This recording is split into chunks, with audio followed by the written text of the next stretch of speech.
I'm going to tell you all the things Kevin Williamson didn't want to tell you. Spoilers! Yes, exactly.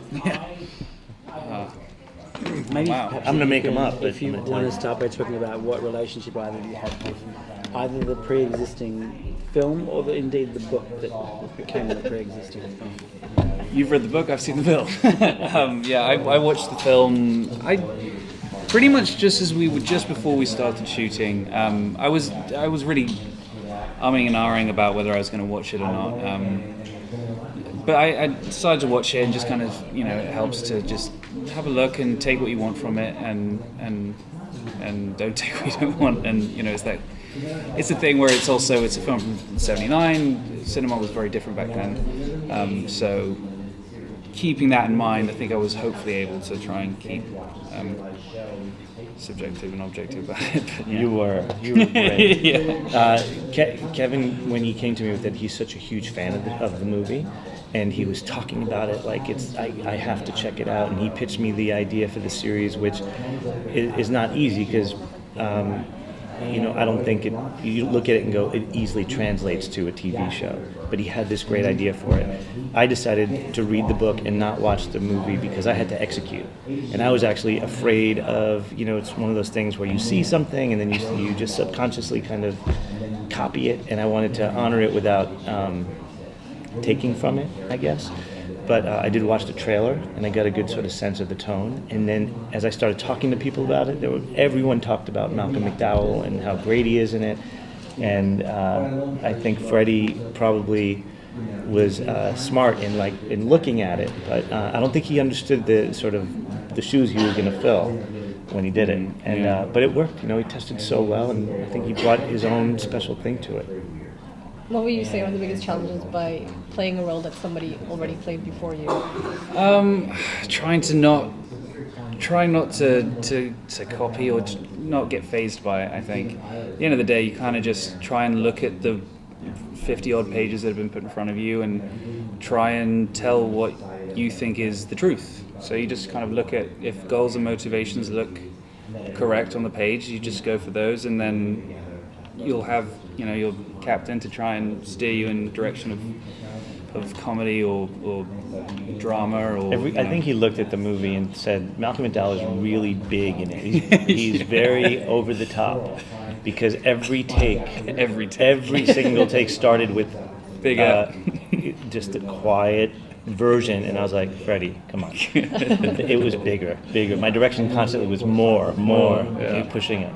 Okay. Yeah. Because people will compare. Is that daunting to you? Yes and no. I mean, it's that thing that it was in '79, so it just was very different, and I think cinema has changed in those 30-odd years, where it's so we are a lot more grounded, a lot more realism has taken a real swing at things. So I think it's hopefully people will see them as they fit in the genre that they're in. Like companions. Yeah. Are you a fan of H.G. Wells? How did you go about playing a real historical figure? I wasn't at the time. I knew of him. I hadn't read his stuff. I've now been reading his stuff and love it. And I especially love reading his stuff and knowing I can read certain bits and chapters where I'm going, oh, that could really serve well as a good inspiration as to why they had that certain conversations with Jack the Ripper, and you can just all these ideas, you can go, oh, that's brilliant, we can really play with that, and it's great information to have just in the back for whenever trying to make sense of stuff. What can you tell us about Wells' relationship with Jack the Ripper and how it will evolve over the season? It starts off with them being best friends, and that's it, until H.G. Wells realizes that he is Jack the Ripper. They're both very intelligent. They're both academics. They love to challenge each other. They respect each other. And then, of course, that little tidbit of information changes things. And so I think they have this constant battle where there's John Stevenson, who's very capitalism, dog eat dog world, each man for himself. H.G. Wells is very, we're going to help each other. Humanity is kind and good and idealistic and wide-eyed, and they're going to constantly try and battle each other with their idea of the world, and that's, I think, I don't know yet, but I'm assuming throughout the rest of the series you're gonna see that they're gonna challenge each other, and they'll both get tit for tat on that. Is he Moriarty to your Holmes? Oh, I mean, I'll say I love that. I love Sherlock so much. I don't know if I want. That's a comparison I'm not sure I want. But in this, they're intentionally cast as kind of as compatriots who become each other's nemesis. Yes, they have that similarity between each other and that common ground, but then just that sort of like tweak of good and evil. I think thematically, if you look at Kevin Williamson's work, certainly the shows we've done together, Vampire Diaries or The Following, there's that not only a love triangle, but the men have that relationship, whether they start in a certain place and then become nemesis, and then sometimes even get back, and are they fighting for a common cause? I think the beauty of what Kevin has set up and what he pitched early on, in terms of, we have all this amazing body of work that H.G. Wells wrote, and he's considered the father of science fiction and a man ahead of his time. So if the experiences he has on these adventures, whether they're just pursuing John or when he gets to John, what happens, how those adventures inform or inspire the books he wrote. So I think it's going to have a little bit of everything. And you just mentioned a comparison that I had made early on, and then for the same reason I was like, oh, maybe just not go there just yet. Did you take a lot of creative liberties when it came to the H.G. Wells character compared to what he was like? I don't think we didn't take a lot of liberties. We definitely looked at some of the things that he wrote about, and you can piece together a personality, not just from his novels, but he wrote essays and papers on science, and he was a great thinker. So we've taken parts of that and put it into our character, and a lot of it, we've only done the pilot. I've seen multiple outlines and a few scripts, so I know that Kevin is borrowing from the real HG and bringing that into his personality and into his character. As far as real liberties, I think how we start to change him in present day, that's when that'll happen. There's been kind of a long-standing trend of books being, like YA books being adapted into film, Harry Potter and things like that. And now you kind of have an opportunity to inspire kids who are reading, teenagers, to read books that they may not have associated with or even thought to read. So I was just wanted to get your guys' thoughts on how you feel about possibly influencing a new generation of kids and younger people to read new and older books. I think it's a great point, because I was always a fan of science fiction, and I had read not all of it, I've like 4 or 5 of his novels. When Kevin pitched me the idea and told me the sort of premise, that's exactly what came to mind. I said, what a great way to introduce people to the island of Dr. Moreau. I think maybe, people here maybe know what it is, don't know what it is, but when you see it in our story, it might pique your curiosity and hopefully take you back and go, I want to just know a little bit more. So I hope that that's something that comes out of it. Yeah, I just now reading the books, the idea that younger generations could be influenced to read it is very cool. I know that it is slightly older English. It's not an easy page turner like a Harry Potter or a Twilight. But if younger generations could get into it, then it's such good stories. They're really enjoyable, and just I've loved it. So if it can do that, then that'd be amazing. Can you elaborate on more underlying themes you might want to address during seasons of the show? Or Yeah, you talk a little bit about his ideology in the utopia. Yeah, I mean that's to me. There's that difference between the two, and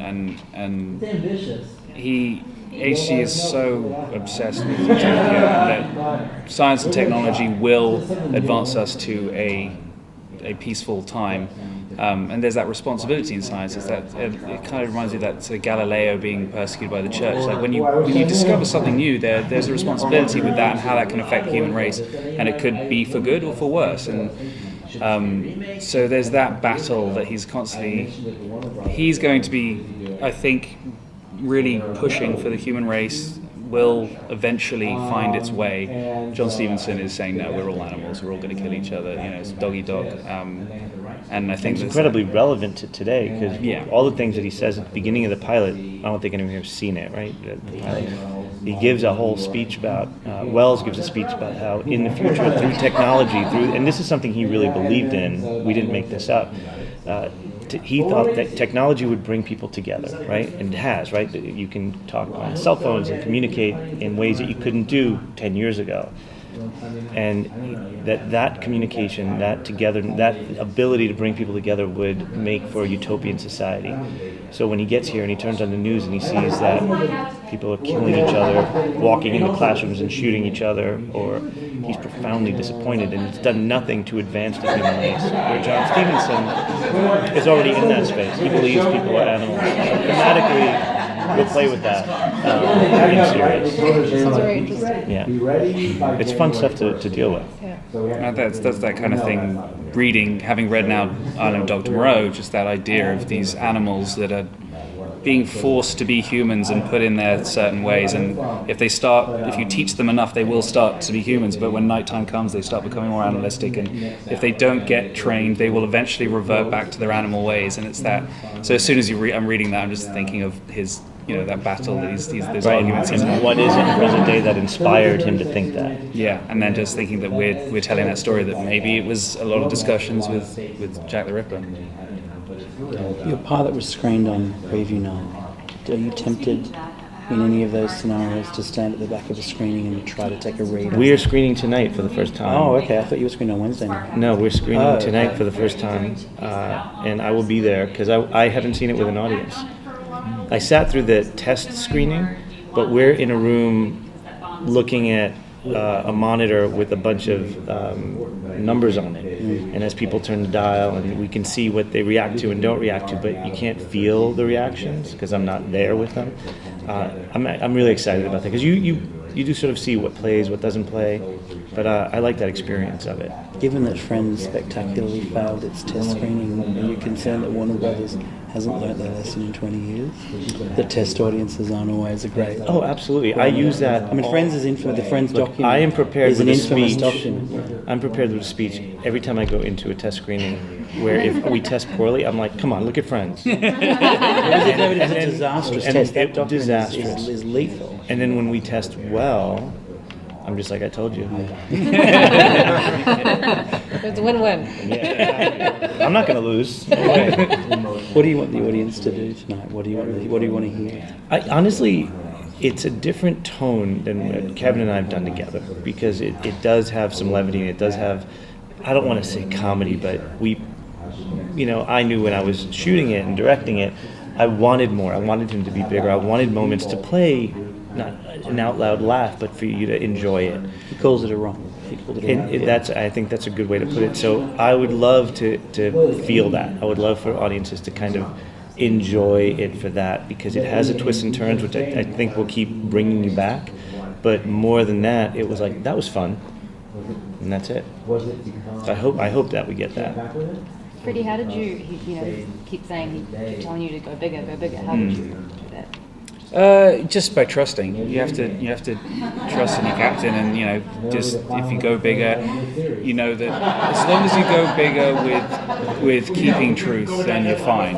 As long as you start feeling yourself doing a huge gesture or something that doesn't feel that it's grounded in a certain way or it doesn't come from somewhere of truth, that's when you know you're hamming it up or something. But as long as you can kind of find truth in what you're doing, then you just got to go for And that's it. a tough note, by the way, for an actor to take, because it's easy for me to say go bigger, but what does it mean? And I was always really impressed with Freddie's. He would question, he'd say, I'm afraid it's going to play silly, or I'm afraid it's going to be this. And then we'd have a conversation, and to his credit, and this is what I respect in the actors I've worked with who know the craft, is they do trust. But they don't just blindly do what I'm telling them. They go, okay, I'm going to go bigger. How do I go bigger and still make it my thing? And Freddie did that, like the little thing, the stupid little mannerisms that he did that I watched, and he didn't really change his performance that much, but he did something with his hands, and it made it funny. And I was like, there it is, that's it. And he was like, are you sure? And I'm like, yeah, it didn't need to really go necessarily, you didn't have to get huge, but it was something. Yeah, there's one scene where I came out and he's just like, just a little bigger, like, I want to feel it more. And so I decided to go much bigger, and then he came back, he was like, okay, less Charlie Chaplin, and just like halfway out, I was walking all big and like, all crazy. But, yeah. And how's the dynamic with you and Josh? Great, yeah, Josh is great. We had a good time, and I love that relationship with those two characters.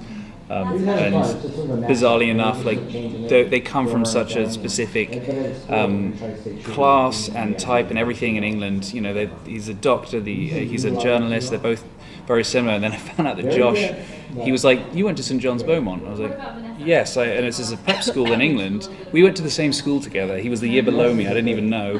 He remembered because we had my real last name. He recognized it, and he was in my brother's year, and he was a good swimmer, so he recognized it. And we actually grew up in the same very small little area of England at the same time, and so just certain similarities. And then I think it was kind of magically cast that way, really. And they oddly enough have the same, like, I think he's the perfect HG in his temperament, and Josh is the perfect John, because, you know, Freddie would be like, he's trusting, I want, you know, very HG, and Josh is very, there's no fucking way I'm doing that. No, I'm not, and then you have to, and I'm like, and with Freddie, I'm like, Freddie, please, and he's like, okay.